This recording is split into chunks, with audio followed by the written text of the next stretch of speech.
First of all, thank you for watching this presentation.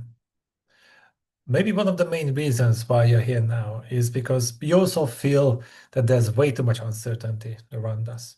What used to work in the past is not working anymore, and we don't know what to do exactly. Hopefully, after this presentation, you are going to know at least some of the main reasons, and also you will have some ideas about what to do next. So let's talk about strategic advantage at times of uncertainty. What do we have to measure that matters? In the spirit of saving the future, let's see how we can ruin it. If you had an evil plan as a leader to disengage employees and undermine the future of your company, how would you do it? Maybe you just have to remember what other leaders did in your previous company, or maybe even in the current one. But just think about it. Sometimes the easiest way to grow is when we don't ruin what we have, when we stop wasting our potential. But later on, we are going to come back to this slide. So when everything feels uncertain, what, if anything, remains certain? Nobody knows the future, but if we understand the trends that shape it, then we can get the organization as future ready as possible. So we know that human skills are the real competitive advantage. That's the reason why we do what we do. But it's becoming increasingly difficult to find talent, and it's not just a theory. Healthy demographics look like a pyramid, lots of young people and a few older ones. They are sustainable. But if you look at the world now, you look at Europe and you look at Japan, it's turning into a Christmas tree. Very few young people and a lot of old people. This is not sustainable. This is the maximum, not the minimum. That's the reason why it's getting even physically more difficult to find talent. But at the same time, it is also getting more difficult to keep them. Companies spend a fortune on engagement programs, well-being programs. But if you look at the numbers, engagement is rapidly declining. It's back to the level where it was more than 10 years ago. Was it a good investment? Why is this happening? Before we talk about that, we have to look at the third trend.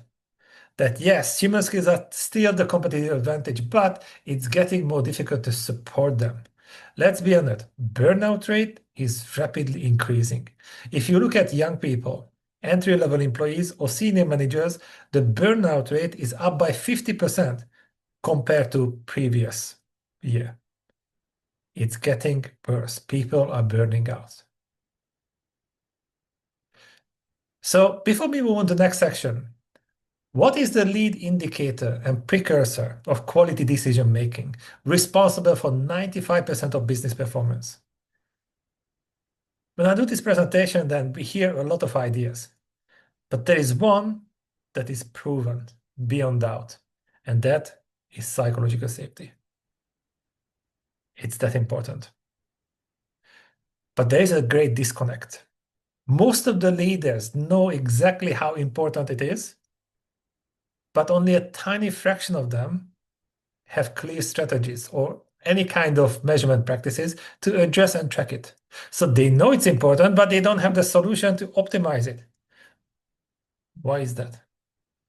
Well, one of the main reasons is that there's a great disconnect somewhere else as well.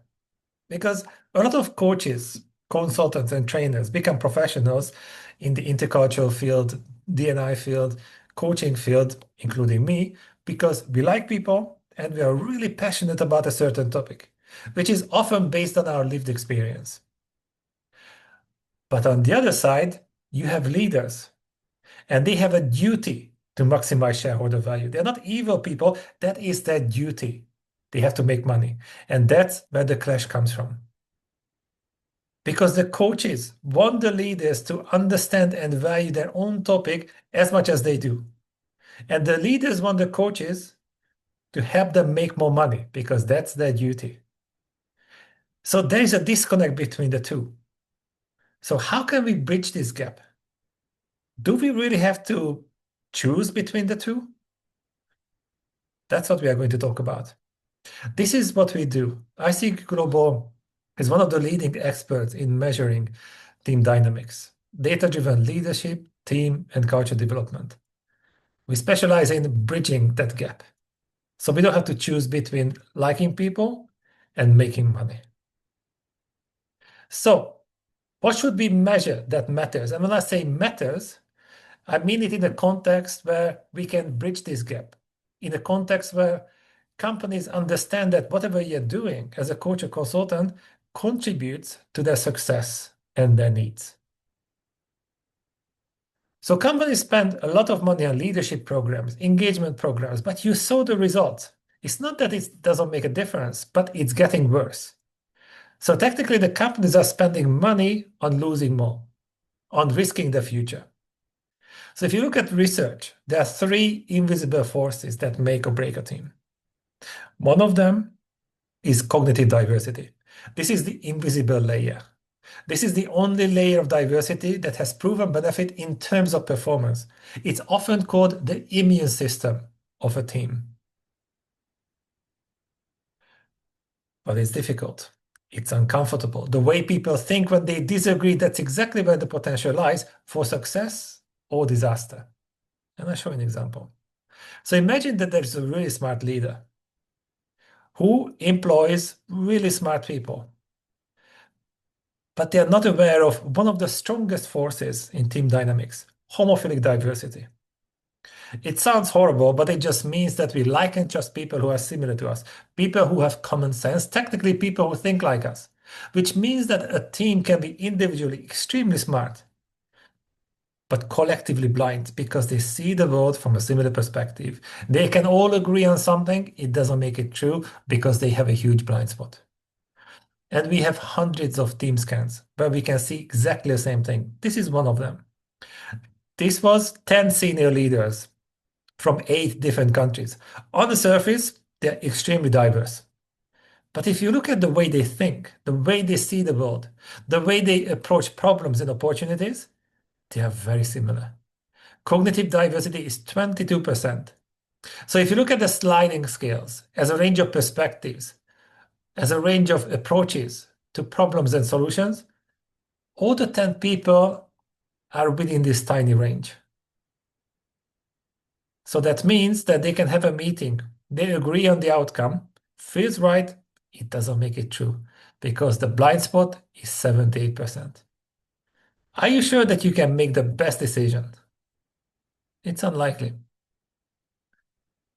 So if she's aware of this, the leader, that homophilic diversity can be comfortable, but also dangerous, then we have to tap into cognitive diversity. We need people who are smart and also think differently. They have different experience, different cultural background, different personalities, different ways of looking at the same thing. So if we can see the same situation from different perspectives, we can make better decisions. And that is the goal. But here's the catch. The benefits of cognitive diversity are not automatic. It is not based on common sense and good intention, unfortunately. And I'll show you why. Because we need the right environment. And the right environment is high on psychological safety, which is the #1 trait of high-performing teams. And also high on motivation, because you need the desire to learn, contribute, and get things done. This is the key ingredient of engagement and innovation. This is the right environment. So if you look at this chart, for example, this team is in the growth zone, which means that they're high on psychological safety and motivation. If they are lacking both, they would be in the apathy zone. If they have only safety, that's comfortable. And if they are lacking psychological safety, they have motivation only, then they are the anxiety zone. So statistically, as a team, they are the growth zone. So we could walk away thinking everything is fine. But if you look at the individuals, you can see that it's polarized. And even if you have only one outsider, then it can affect performance by 30 or 40%. You can see the tension score, 73% and 65%. That's how polarized the team is. So as soon as you can quantify an invisible concept, you can make it visible and tangible, it becomes more real. It becomes much more manageable. It cannot be dismissed as subjective opinion of someone. But this is not just theory. We had a client who was in the apathy zone, including the CEO. And during our program, this is a gas and oil company, one of the refineries burned down. But on a positive note, one of our biggest case studies in Indonesia, mining company, they had 17 accidents a week. And after a 6 months program, they had zero, and they won the most prestigious awards in this category. They turned psychological safety into physical safety. So would it make sense to know where your team is? Where is your team? How do you know? Are they in the growth zone when they score high on all the three invisible forces? Are they in stage two, time bomb, when they have a problem with one? Is it maybe stage three, decline, when they have problem with two? Or is it game over, when they score low on all three of them? Could you make a better decision if you knew where your team was? So why is it critical to measure what matters? And I can tell you a story, because the stereotype is that men are experts in cars. And definitely I'm not part of that stereotype. This is the dashboard of my car. So one day I saw that the battery was low, and I thought, let's be proactive. I'm going to charge it. I had a charger because I got it from my brother. I Googled how to do it. I charged it all night. In the morning, it was even worse. That didn't make sense. I don't know what happened. So I called my brother and he asked me, did you know that you had two batteries? I said, that's a tricky question. No, I didn't. It's a mild hybrid car. So this one charges when I slow down with the car. Huh. So technically, I put a lot of effort and energy into solving a problem that wasn't a real issue. And this is what happens to many companies as well. Because if you cannot measure what matters, then maybe you optimize something that shouldn't exist anymore, or solve a problem that's not the real issue, like I did. Or you struggle with proving the value of your work and the ROI of the program.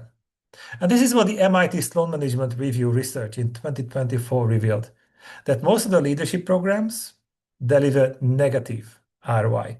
So companies spend money on it, but they're not getting the benefits. And if you cannot measure it, then you might endanger the future of the company while trying to save it. You have the best intention, but it might backfire. So I ask you an evil question. How would you ruin a company and its future? So we have to know that within the three invisible forces, we have 9 biomarkers of high performance. They are directly linked to profit, growth, and engagement. So I asked ChatGPT, how would you ruin the company? And it came up with 6 steps. First, you have to suppress psychological safety. It destroys courage. It destroys inclusivity and vulnerability. Micromanagement over trust, so people become demotivated. Favoritism. Have your own favorite people. Who cares about equality? Don't do that. So people get really upset. Undermine growth and development. This is a trend that we can see now. There's a lot of uncertainty, maybe recession. What is the first thing that companies cancel? Training and coaching. Let's take away the support when people need it the most. Also, short-term gains as priority. Sometimes companies are trying to cut the fat, but they cut into the meat, unfortunately. The problem is that it can cause more damage than benefit. And also, poor communication. Give enough space to people so they can guess, and it's going to go bad because assumptions tend to be negative and people don't like silence. They are going to come up with an explanation that is probably even worse than reality. So these are the 6 steps, the 6 behaviors that you can intentionally do to ruin the future of the company. The reason why I'm showing you this, because we did hundreds of team scans in hundreds of global companies, universities, government agencies, and we observed the same behaviors. At the end of the day, it doesn't matter if you do it intentionally or unintentionally. The outcome is exactly the same. That's the challenge.